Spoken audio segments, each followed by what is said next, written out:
العالمين وبه نستعين على أمور الدنيا والدين والصلاة والسلام على سيد الأنبياء والمرسلين حبيبنا وحبيب إله العالمين بالقاسم المصطفى محمد صلى على محمد وعلى آله وأصحابه الميامين رب اشرح لي صدري ويسر لي أمري واحلل عقدة من لساني يفقهوا قولي أما بعد.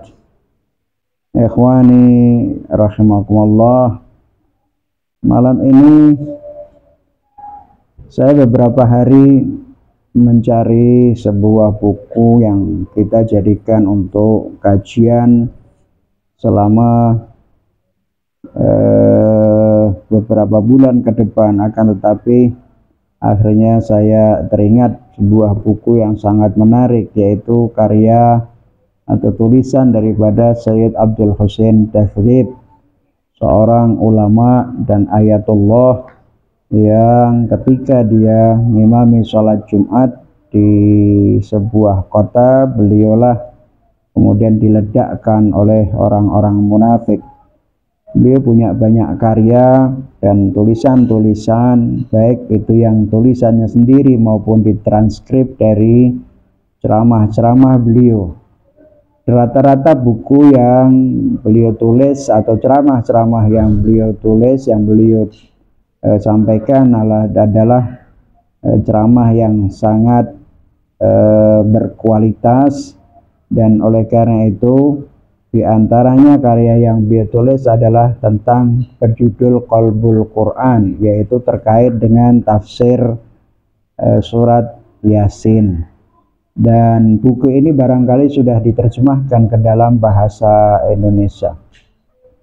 Nah, kenapa saya harus membahas tafsir tentang surat Yasin yang berkelanjutan sampai nanti surat Yasin ini selesai?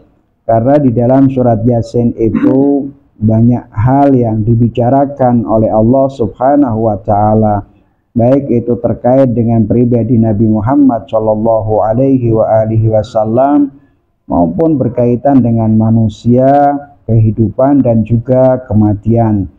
Nah, oleh karena itu di dalam sebuah riwayat Rasulullah Shallallahu Alaihi Wasallam pernah bersabda, Inna likulli syai'in qalban wa qalbul Quran Yasin. Rasul mengatakan bahwa setiap segala sesuatu itu terdapat hati, jantung. Wa qalbul Quran Yasin, sedangkan hatinya Al-Quran itu atau jantungnya Al-Quran itu adalah surat Yasin. Nah, dalam riwayat ini Rasul Shallallahu Alaihi Wasallam mengibaratkan bahwa Al-Quran itu, Yasin itu adalah jantungnya Al-Quran. Anda lihat bagaimana tubuh manusia ini, tubuh manusia sebagai sebuah organ, sebagai tubuh yang terdiri dari seluruh organ tubuh.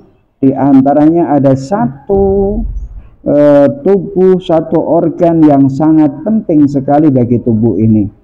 Tubuh manusia terdiri dari tangan, kaki, dan semua banyak dari anggota-anggota tubuh ini. Akan tetapi semuanya menjadi satu wujud, satu bentuk. Akan tetapi dari bentuk ini digerakkan oleh satu pusat yang kita sebut dengan hati, yaitu jantung. Nah, jantung ini menjadi pusat dan kekuasaan daripada tubuh manusia ini. Kalau misalnya jantung ini masih tetap ada, masih tetap berdenyut, maka tubuh ini masih tetap hidup dan manusia bisa melanjutkan kehidupannya. Akan tetapi apabila detak jantung ini terhenti, maka selesai sudah kehidupan manusia. Maka saat itu manusia disebut mati.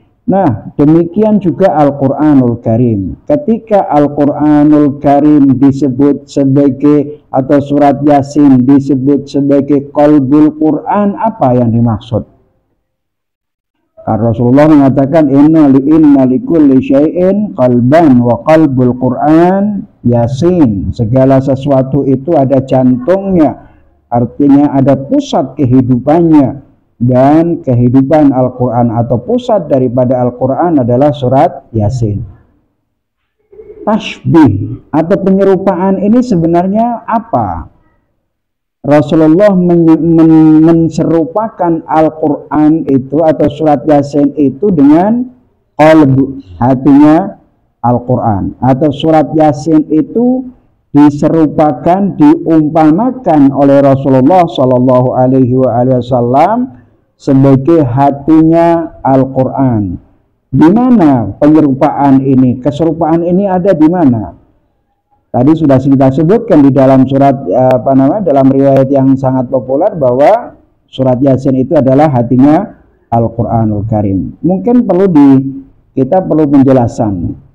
Pertama, bahwa surat Yasin ini karena kita tahu bahwa semua surat itu sebenarnya adalah mukjizat dari Allah Subhanahu wa taala. Akan tetapi surat ini adalah, walaupun sekali lagi bahwa seluruh Al-Qur'anul Karim itu adalah mukjizat Allah dan wahyu dari Allah Subhanahu wa taala. Akan tetapi surat Yasin ini memiliki khususiyah tersendiri, memiliki keistimewaan tersendiri. Dan itu bisa dilihat ketika kita merujuk beberapa riwayat tentang fadilah kemuliaan surat Yasin ini sendiri. Di dalam tafsir Al-Hadi ada beberapa riwayat di mana dari para imam al-ma'sumin alaihi salatu wassalam menjelaskan tentang fadilah kemuliaan daripada surat Yasin ini.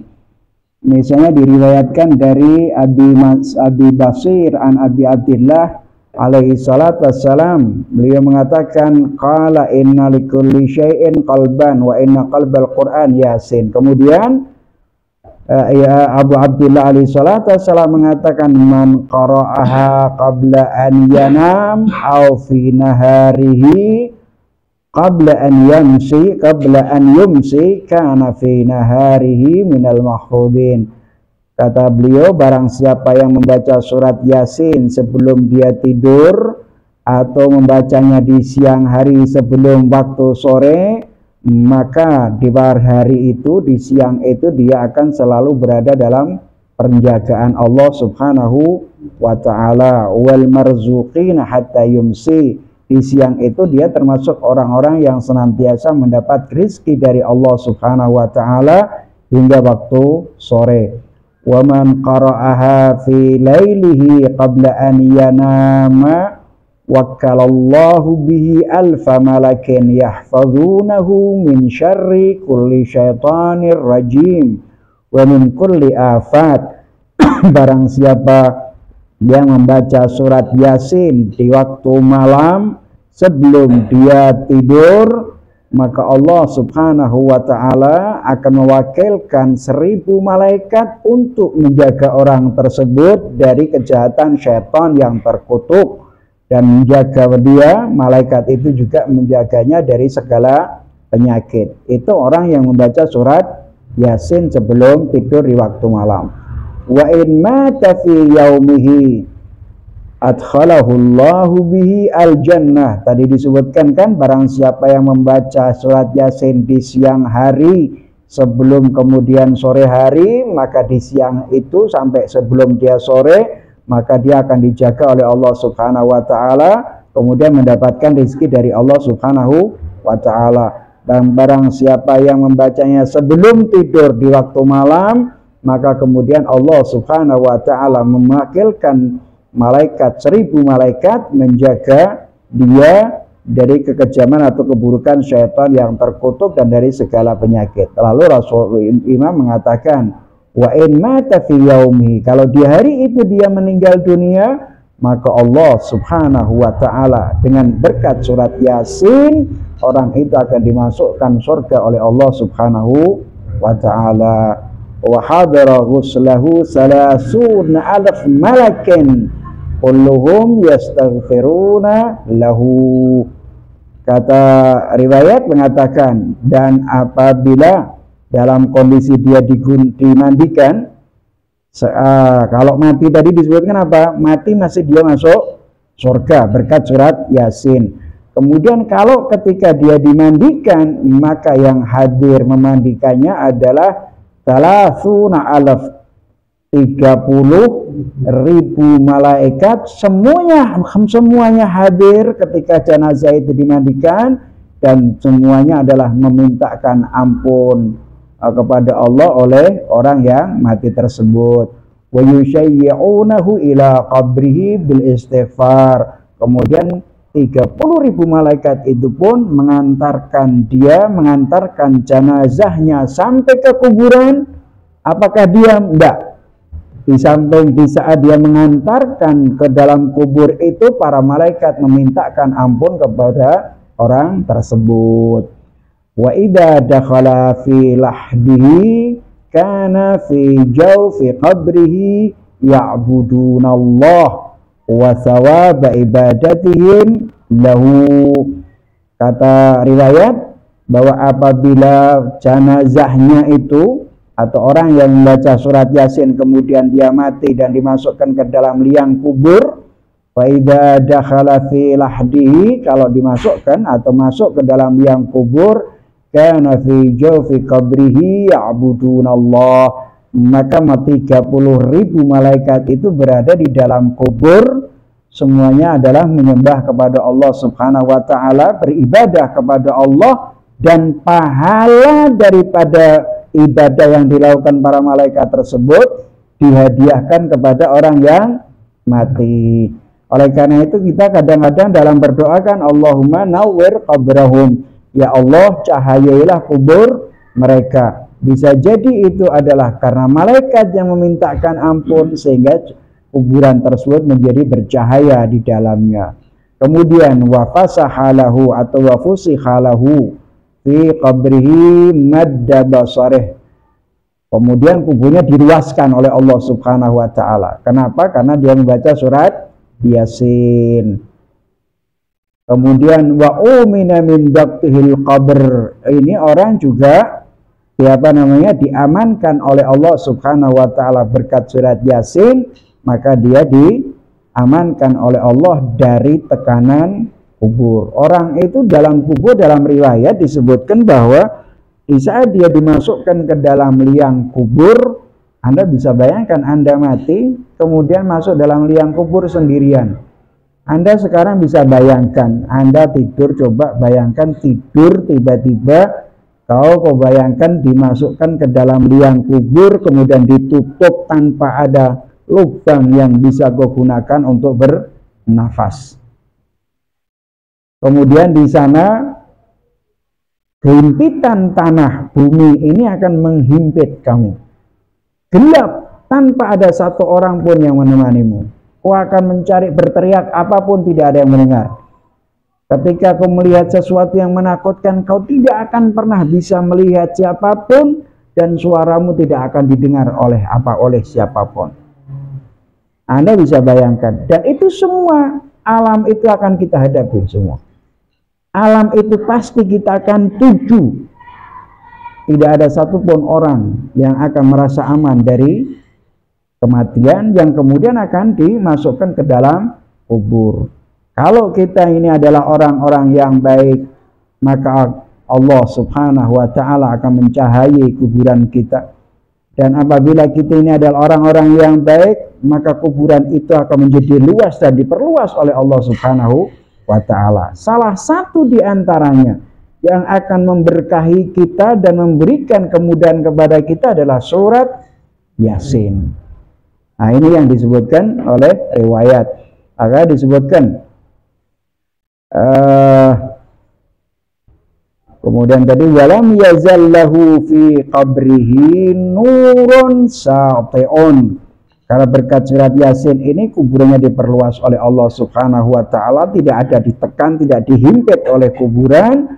Kemudian kuburannya ada cahaya yang senantiasa terus-menerus bercahaya ila a'nanis sama, mulai dari liang-liang kubur itu sampai ke langit itu terlihat, dan hanya orang-orang tertentu yang bisa melihat cahaya tersebut, ila an yukhrijahullahu min qabrih, sampai orang itu nanti kelak akan dibangkitkan oleh Allah Subhanahu wa taala dari kuburnya. Kira-kira kita berada di dalam kubur itu berapa puluh tahun? Anda bayangkan nenek moyang kita itu sudah mati sekian ribu tahun, ratusan ribu tahun, atau bahkan ratusan ribu tahun. Bisa jadi. Atau anggaplah misalnya nenek yang kita kenali saja, nenek kakek kita, nenek moyang kita yang kita kenali kira-kira 50 tahun yang lalu sampai sekarang kita masih punya bisa mengenali namanya. Mulai 50 tahun yang kita kenal, bahkan kita belum lahir itu, sekarang masih berada di dalam alam kubur. Nah, kita tidak pernah tahu apakah mereka di alam kubur itu tersiksa ataukah tidak tersiksa, dihimpit oleh kuburan ataukah tidak, sempitkah kuburannya atau luas, gelapkah kuburannya ataukah bercahaya, kita tidak pernah tahu. Dan nasib itu sekali lagi kita pasti akan mengalaminya, kita pasti akan mendatanginya. Kemudian dalam riwayat disebutkan faida akhrajahu lam yazal malaikatullah ma'ahu yushayyi'unahu wa yuhaddithunahu wa yadhakuna fi wajhihi wa yubashirunahu bikulli khairin hatta yajawwizu bis-sirat. Kata si riwayat disebutkan apabila Allah Subhanahu wa ta'ala mengeluarkan orang yang mati ini dari kuburnya, yakni di alam mahsyar nanti, dibangkitkan oleh Allah Ta'ala, malaikat senantiasa akan selalu mendampinginya. Malaikat ini dari mana tadi? Karena kita membaca surat Yasin. Jadi waktu kita dikubur, waktu kita mati, maka masuk surga, dan ketika kita mandikan 30.000 bersama kita memintakan ampun, dan ketika kita diantar ke kuburan, mereka juga mengantarkan kita dengan meminta ampun, dan ketika kita berada di dalam kubur juga bersama kita, dan seterusnya sampai kemudian kita dibangkitkan oleh Allah Subhanahu wa ta'ala. Ketika dibangkitkan dari alam kubur itu juga para malaikat tersebut mengiringi kita, mengajak bicara dengan kita, ketawa, mengajak ketawa dengan kita di wajah kita, dan memberikan kabar setiap kebaikan kepada orang tersebut, sampai kita ini nanti setelah itu diajak melewati surat mustaqim. Jadi kita terus dituntun, diajak bicara, dihibur oleh para malaikat hingga kemudian mereka ini, kita semua dituntun oleh para malaikat untuk melewati sirat, melewati mizan, dan wa yaqifuhu minallahi mauqifan la yakunu indallahi khalqan aqrab minhu, sampai kemudian mereka para malaikat ini mengantar kita pada posisi Allah di dalam posisi tersendiri yang dimana dekat atau punya makom kedudukan tersendiri di sisi Allah Subhanahu wa ta'ala, yang tidak ada makhluk lain sedekat seperti itu. Ini semuanya adalah para malaikat al-muqarrabun. Malaikat al-muqarrabun lah ternyata yang mengantarkan kita sampai mendekati ke sisinya Allah Subhanahu wa ta'ala. Ini salah satu fadilah kemuliaan daripada membaca surat Yasin. Oleh karena itu kenapa kita ini harus membicarakan tentang surat Yasin tersebut. Nah, oleh karena itu saudara-saudara sekalian, ikhwan rahimakumullah, ini adalah sebagian daripada fadhail kemuliaan daripada surat Yasin itu. Nah, lagi-lagi kenapa surat Yasin itu disebut sebagai hatinya Al-Qur'anul Karim? Dan kenapa itu ditasbihkan semacam itu? Ada dua hal. Kenapa surat Yasin itu diibaratkan oleh Rasulullah, oleh riwayat, sebagai hatinya Al-Qur'anul Karim. Tadi sudah kita sebutkan bahwa manusia ini terdiri dari semua anggota, akan tetapi dari anggota-anggota ini semua menjadi satu kekuatan yang disetir oleh jantung. Dan apabila jantung itu berdetak, maka kehidupan akan tetap ada, dan apabila kehilangan detaknya maka tubuh ini adalah mati. Nah, kenapa disebut dengan qalbul Quran? Pertama, ada dua secara global saja kita akan bahas. Muhammad Rasulullah Shallallahu Alaihi Wasallam itu adalah jantungnya alam wujud semesta ini. Nabi Muhammad Shallallahu Alaihi Wasallam itu adalah jantungnya alam wujud. Artinya tanpa ada Nabi Muhammad Shallallahu Alaihi Wasallam, maka alam wujud ini tidak pernah ada. Kita tahu semua bahwa makhluk termulia, makhluk terbaik, makhluk tersempurna di sisi Allah Subhanahu wa taala adalah Muhammad Shallallahu Alaihi Wasallam. Dialah orang yang diberi oleh Allah taala anugerah berupa akal, dan kemudian diberikan sebuah kekuatan, potensi untuk beriman kepada Allah dan bertauhid kepadanya, sehingga Nabi Muhammad Shallallahu Alaihi Wasallam mewahyukan mengimani dan mentauhidkan Allah Subhanahu wa taala. Nabi Muhammad yang dengan tujuan itu, dan Nabi Muhammad tidak pernah menyembah selainnya sama sekali. Nabi Muhammad Shallallahu Alaihi Wasallam sebagai makhluk terbaik, makhluk termulia, tidak pernah menyembah kecuali kepada Allah Subhanahu wa taala, yang dengan tujuan penyembahan itulah manusia diciptakan oleh Allah Subhanahu wa taala. Allah menciptakan manusia apa tujuannya? Untuk menyembah. Dalam Al-Qur'an, wa ma khalaqtul jinna wal insa illa liya'budun. Muhammad Shallallahu Alaihi Wasallam manusia terbaik, manusia yang bertauhid kepada Allah, tidak pernah menyembah kecuali kepada Allah Subhanahu wa taala. Padahal sementara ketika Allah Subhanahu wa taala mengadakan alam semesta, atau di alamil khalq, menciptakan alam semesta ini, sebenarnya alam semesta diciptakan itu memiliki sebuah muqaddimah, pengantar menuju kepada tujuan. Tujuan diciptakan tadi apa? Menyembah kepada Allah Subhanahu wa ta'ala. Seluruh alam semesta diciptakan oleh Allah Subhanahu wa ta'ala. Untuk apa? Untuk mengantar manusia menyembah kepada Allah Subhanahu wa ta'ala. Walladzi khalaqalakum ma fil ardi jami'an. Seluruh alam diciptakan oleh Allah sebagai sarana kalian untuk menuju kepada Allah Subhanahu wa ta'ala. Betapa hebatnya Allah ta'ala, betapa karimnya, dermanya Allah ta'ala. Seluruh alam semesta diciptakan Allah untuk kalian. Kenapa? Agar kalian menyembah kepada Allah Subhanahu wa ta'ala. Huwallazi khalaqalakum ma fil ardi jami'an. Dialah Allah yang menciptakan untuk kamu apa yang ada di alam semesta ini. Ini sangat luar biasa. Kemudian pada saat yang sama Allah Subhanahu wa ta'ala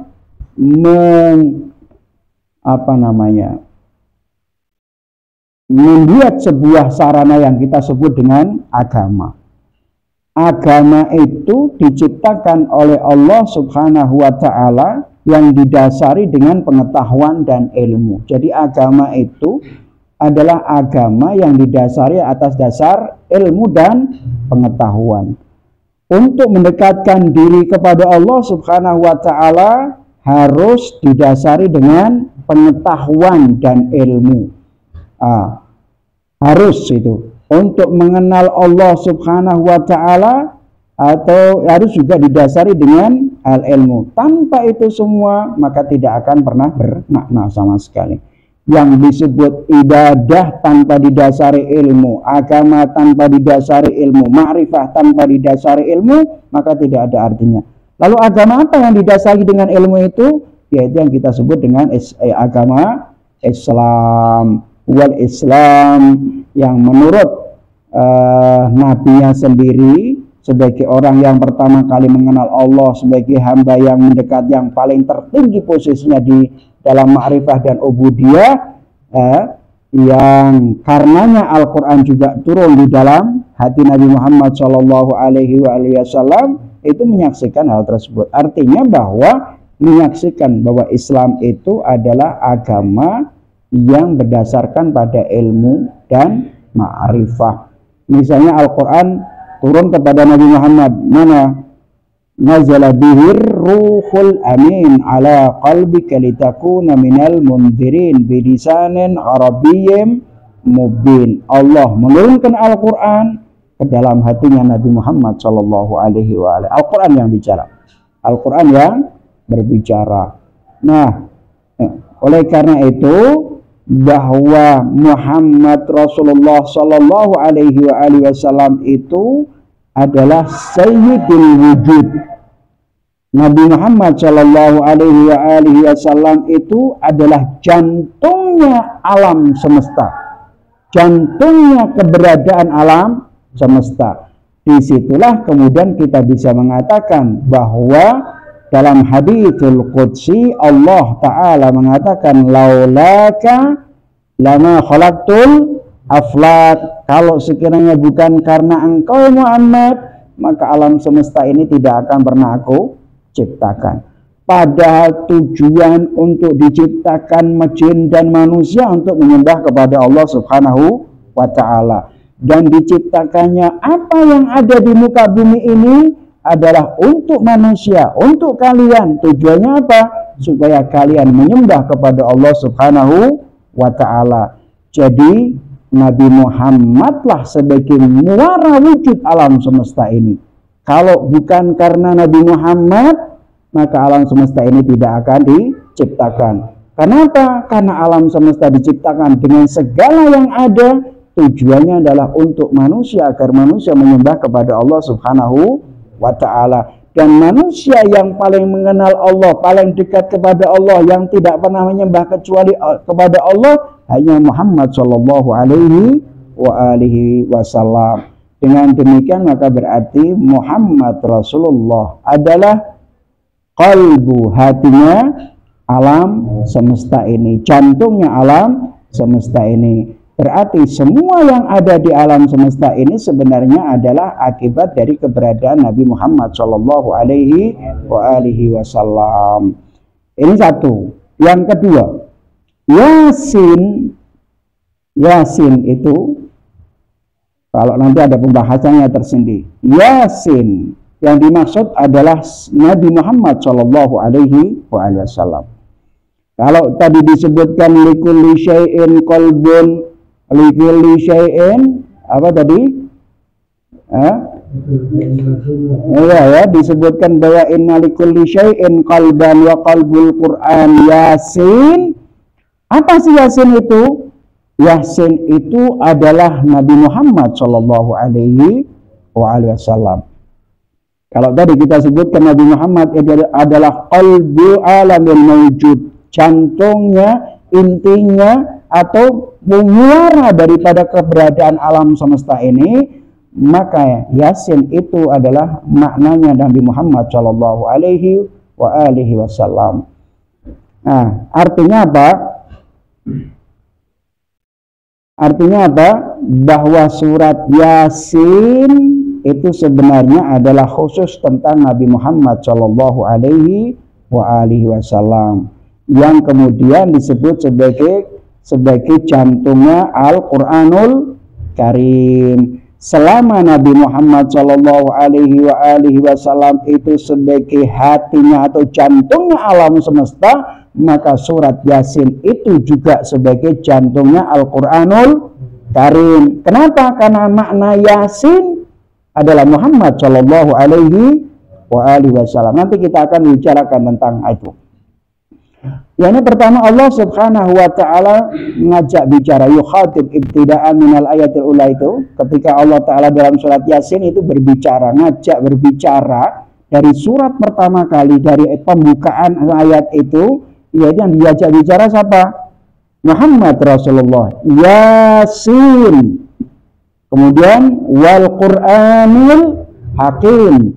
Yasin dalam beberapa ayat itu disebutkan, makanya disebutkan Yasin, ya Muhammad, wal Qur'anil Hakim, demi Al-Quran Al-Hakim. Insyaallah kita akan bicarakan dalam ketika kita masuki tafsir.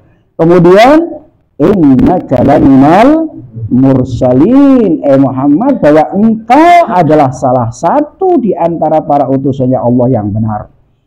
Nah, dalam beberapa ayat, setelah beberapa ayat dan lain sebagainya bicara tentang Nabi Muhammad, kemudian Al-Quranul Karim juga berbicara tentang seluruh ilmu, segala sesuatu ditaruh oleh Allah, dihitung oleh Allah dan diberikan kepada Al-Imamul Mubin. Wa ahsainahu fi kulli apa?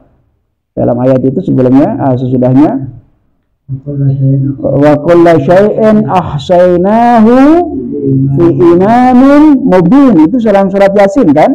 Wa kulla syai'in ahsainahu fi imamin mubin. Semua ada pada imam, ada pada Rasulullah sallallahu alaihi wasallam. Kemudian ayat ini juga, ayat dalam surat Yasin ini juga berbicara tentang keluasan roh Nabi Muhammad, di mana antara campuran yang memusatkan dari seluruh alam wujud ada pada Muhammad Shallallahu Alaihi Wasallam. Dengan demikian maka Muhammad Rasulullah adalah jantungnya alam semesta ini dan sebagai pusat akan sebuah keberadaan. Artinya tanpa Nabi Muhammad alam semesta tidak akan pernah ada, dan alam wujud ini juga tidak akan pernah memiliki makna sama sekali. Inilah kenapa disebut Yasin, surat Yasin, dan kenapa kita harus mempelajari surat Yasin ini. Wallahu a'lam bishawab. Alhamdulillahirabbil alamin. Wassallallahu ala Muhammad wa alihi.